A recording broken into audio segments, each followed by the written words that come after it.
So you want to live in a tiny house, but at this point you don't know how to go about it. You don't know what to do. You don't know what your options are.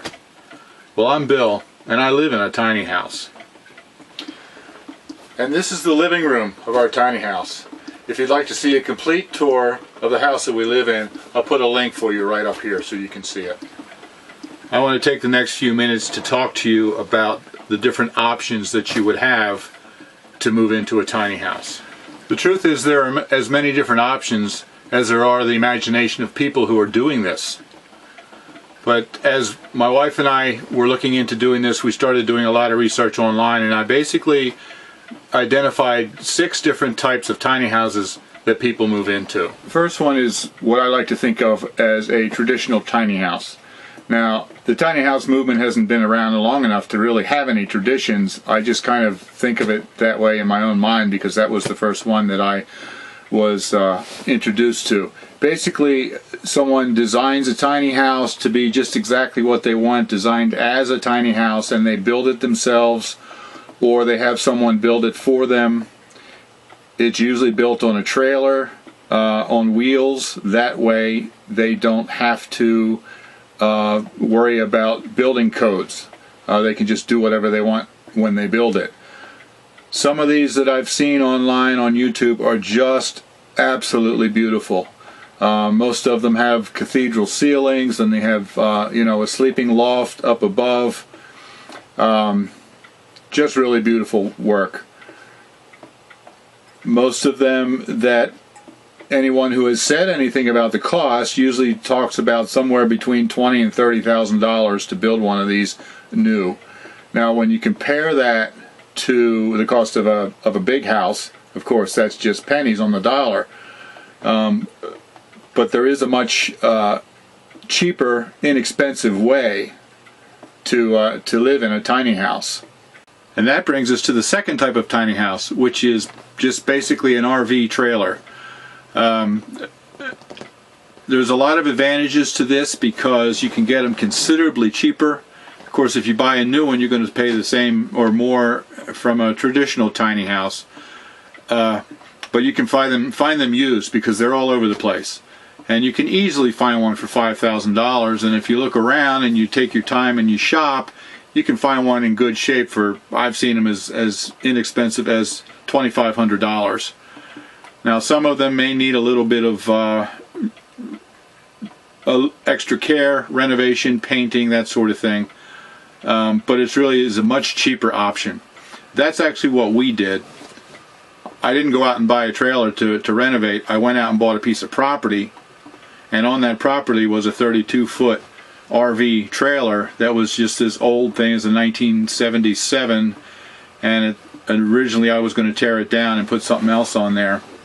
But then we decided to keep it, and I renovated it, and you can see the video here of the renovation process, and then you can see the final video of when we actually moved in.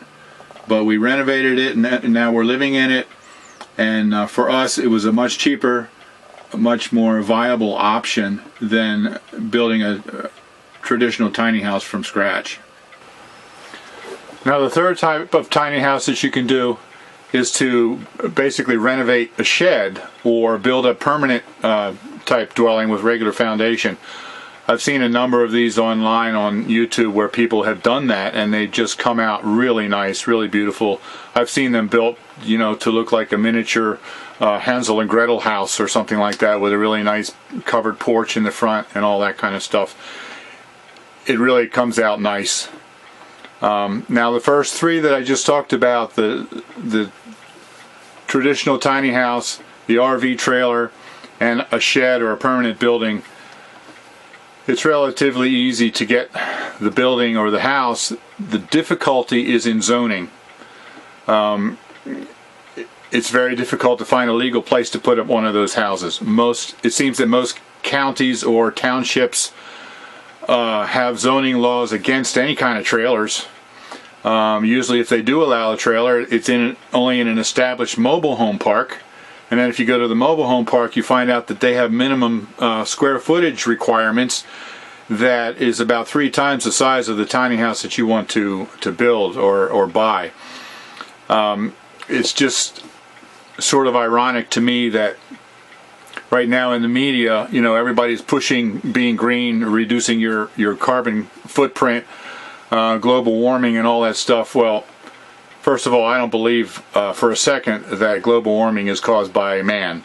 Yes, the ice in the Arctic is melting, but the ice in the Antarctic is at a higher level than it's ever been since we've started keeping records. So yeah, it's changing, but I don't believe that we are causing that. I think it's just regular cycles of the Earth. I mean, we've been through several ice ages, and you know, it warms, it cools. That's just what happens. But I'm getting off the track here. I got to get off my soapbox. So anyway, at a time when the media and the government and President Obama and Al Gore and everybody else is talking about reducing your footprint, you go out and try to do it, and the local laws, the local zoning officer, the local building contractor won't let you do it. It's very frustrating. It's really schizophrenic is what it is. So your biggest challenge is going to be to find a place that you can actually park it. A friend of mine had a house, and her mother had to come live with her. So they bought a really nice, I think, 36-foot trailer that they put in the back behind her house. They hooked it up to utilities. They built a real nice deck there in front of the trailer, and she had plumbing and, you know, electricity and all that. And her mother moved in, and it was working very well. I think she was there for a year or two. I'm not sure exactly. But then all of a sudden the zoning officer discovered it, and it was deemed an illegal dwelling, and they had to shut it down. I'm not sure if they were fined or not, but they were given a certain amount of time to disconnect it. She wasn't allowed to do that. Not only was it up to their codes, it should have had piers 42 inches deep and all that kind of stuff, but it was on a property that was not zoned for multiple dwellings, and it was didn't reach the minimum square footage requirements. It was a mess. So she finally had to shut the whole thing down, and then she ended up actually selling it.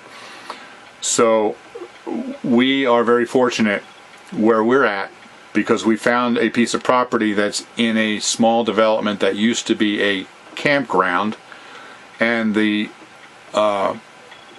campsites were subdivided and sold, and originally people would just come up from the city to this little campsite that they owned, and they'd camp for the weekend, or they'd pull their little travel trailer up there, and eventually they started putting them here permanently, and then some of them started actually getting rid of the little camper trailer and putting mobile homes on there. But it has its roots in, this is a campground, and so the zoning allows it. In fact, the zoning here doesn't even allow anything with permanent foundation. It's called transient housing, and it has to be on wheels or on piers. So what we have here is a 32-foot trailer that is legal, and it's completely set up with all of the utilities, water, sewer, electricity. But I know that's very rare, and we feel very blessed to have found a place like this. So what I would suggest is you go to your county offices or your township offices and find out what they will allow. Some places will allow you to put a trailer or a mobile home on a lot, and some won't. And that's going to be the biggest challenge in the first three types of tiny houses that I mentioned. The fourth type of tiny house is basically an urban tiny house. It's really just a very small apartment. I haven't seen any of these personally, but like I said, we did a lot of research on YouTube, and I saw quite a few videos of people in New York City or London or Amsterdam, Berlin, San Francisco, of people who have actually found apartments in apartment buildings that they can rent, where the apartment itself is basically just one room, 150 square feet plus a bathroom. If you can find a place like that, you can make it work in the city. You don't have any problems with permits or zoning or any of that kind of stuff. For city dwellers that want to do this kind of thing, that's a very viable option. Well, that's the only option that you have, really. Personally, the city is not for me. I prefer it out here in the country. But if you're a city folk and you like the city, then look for a place like that. There are plenty available. Apparently, you just have to look for them. Now, the last two are options that are completely mobile.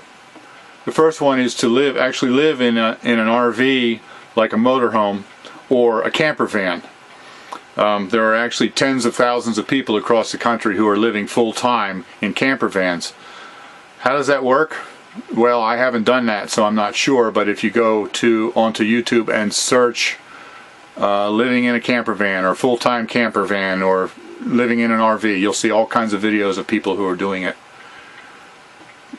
Of course, the problem there is, once again, where do you park it every night? Because many places it's illegal to park a camper van or a motorhome on the streets and sleep in it, so you have to do it on the sly, and that can be a challenge, but people are doing it successfully. And then the last is similar, a mobile situation, actually living in a boat. This is something that I've always been very intrigued with. I would love to have a sailboat and spend summers in Maine or in the Chesapeake Bay and winters in Florida or the Gulf of Mexico, or go down to the Caribbean. Trouble is, I don't know anything about sailing, you know. I mean, you can do it in a cabin cruiser. It would give you actually more living space, I think, than a sailboat. But if you have a sailboat, of course they have a motor on them too, but if you have a sailboat and you want to go to the Caribbean, if you're not in a time crunch, you can sail down and it doesn't cost you anything for gas to get there. And so that's very intriguing to me. So that's it. Those are your 6 options. A traditional tiny house that you design and build yourself or have someone build for you. A ready-made RV trailer that you can buy, put on a piece of land. A shed that you renovate and move into. A tiny apartment that you find for urban living, or rent one room from someone in their basement, something like that. Living in a motorhome or a camper van, and living in a boat. I'm sure there are other options. Like I said at the beginning, it's only limited by your imagination, but those are the 6 that I have found. I hope this is helpful in your search for minimalist living in a tiny house. Thanks for listening. Please don't forget to like and subscribe. Thank you.